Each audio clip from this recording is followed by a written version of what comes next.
Ngayon naman guys, tuturo natin yung parking light wiring diagrams. Sa parking light wiring diagrams natin guys, meron tayong relay, meron tayong bulb sa likod, rear, meron tayong front, bulb, meron tayong combination switch, meron tayong ignition switch, meron tayong battery, meron tayong fuse box. Yung connection ng relay natin guys, bali 5 pins yan guys, 5 pin. Meron tayong 86, 87, 85, 30.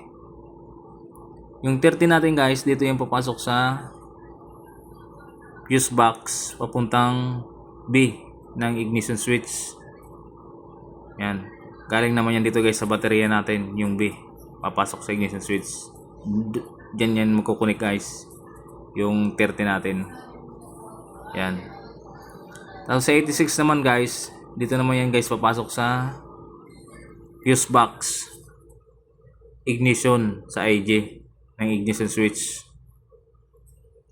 Tapos ito naman 85 natin guys, dito naman yan papasok sa combination switch natin, sa park light switch. Yan.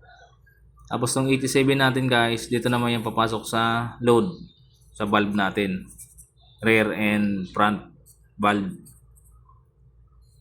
Ngayon guys, once switch mo ito yung ignition switch natin, yung supply dito sa B, sa battery, papasok yan accessories.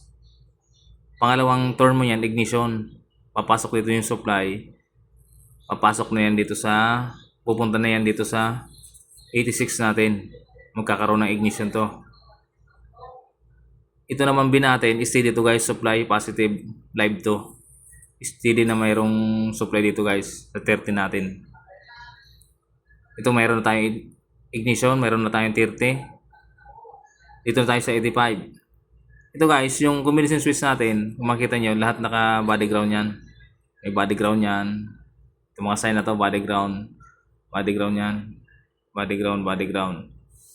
Ito guys, pag switch natin itong part light natin, yung ground dito guys, magkukontak yan dito.